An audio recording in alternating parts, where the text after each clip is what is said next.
গণ ইস্তফা দিলেই হয় না, সঠিক জায়গায় পদত্যাগ করতে হয় এবং গণ ইস্তফার কোনো চিঠি আসেনি নবান্ন সূত্রে এমনটাই বলা হচ্ছে। তারপরেও সরকার ইস্তফা গ্রহণ না করলে কাজ চালিয়ে যেতে হয়। সরকার ইস্তফা গ্রহণ করলে মিলবে না প্রয়োজনীয় সুবিধে। জেলার সঙ্গে কলকাতার 4টি মেডিকেল কলেজের বৈঠক, চিকিৎসকদের গণ ইস্তফা নিয়ে কোনো আলোচনা হয়নি। চিকিৎসকদের গণ ইস্তফার কোনো চিঠিও আসেনি। নবান্ন সূত্রে এমনই খবর।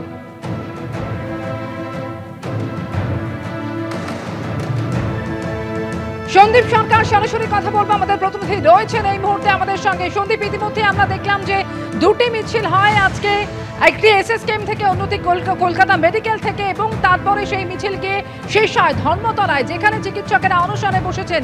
কি জানাচ্ছেন তারা? সরকারের সঙ্গে তারা আলোচনা চাইছেন, কিন্তু সরকারের তরফ থেকে এখনো কোনো রকম সদুত্তর আসেনি।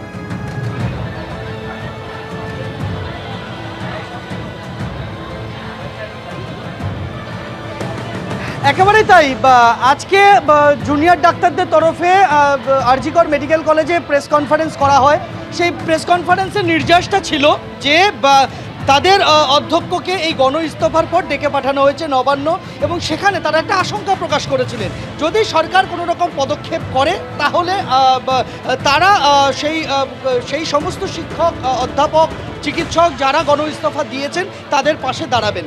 আমার সঙ্গে রয়েছেন স্বর্ণাক্ষ ঘোষ, এই আন্দোলনকারী জুনিয়র ডাক্তারদের মধ্যে একজন। আজকে নবান্নের তরফ থেকে বলে দেওয়া হয়েছে যে ইস্তফা এইভাবে হয় না, ইস্তফা একটা নির্দিষ্ট পদ্ধতি মেনে দিতে হয়, এবং গণ ইস্তফা এইভাবে এই পদ্ধতিতে কেউ ইস্তফা দিতে পারেন না।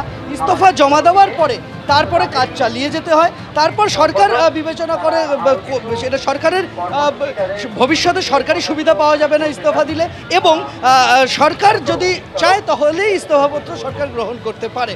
অর্থাৎ আপনারা যে আশঙ্কাটা করছিলেন সেই আশঙ্কার জায়গাটায় সরকারের তরফে এই একটা বক্তব্য এসেছে এই গণ ইস্তফার পরিপ্রেক্ষিতে। দেখুন, প্রথমত হচ্ছে যে সিনিয়র ডাক্তারবাবুরা তারা সর্বতভাবে আমাদের এবং যারা অনশনকারী প্রত্যেকের পাশে এসে দাঁড়াচ্ছে। ইস্তফার সিগনিফিকেন্সটা সেই জায়গায় যে তারা আমাদের আন্দোলনের সঙ্গে সম্পৃক্ত হচ্ছেন, এবং সম্পৃক্ত হয়ে তারা মনে করছেন যে এদের যে শারীরিক অবনতি হচ্ছে, শারীরিক অবস্থার অবনতি হচ্ছে, তার বিরুদ্ধে তারা সোচ্চার হচ্ছেন এবং তারা গণ ইস্তফা দিতে চাইছে।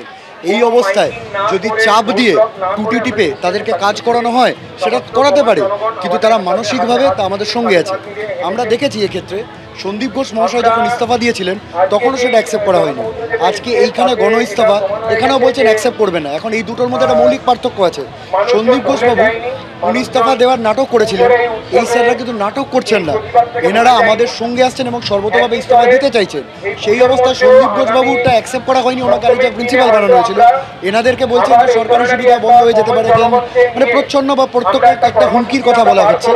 কিন্তু স্যাররা যে আমাদের সঙ্গে সর্বতভাবে রয়েছে এবং তারা এসে দাঁড়াচ্ছে, এটাই সব থেকে বড় কথা। তারা মনে করছেন যে 10 দফা দাবি ন্যায্য দাবি, এবং তার জন্য তারা ইস্তফা দিয়েছেন। এটা কিন্তু কোনো প্রতীকী শব্দটা ব্যবহার করবো না আমরা, তাদের সদিচ্ছা, এবং তারা আমাদের আন্দোলনের পাশে সর্বোচ্চভাবে সর্বতভাবে রয়েছে।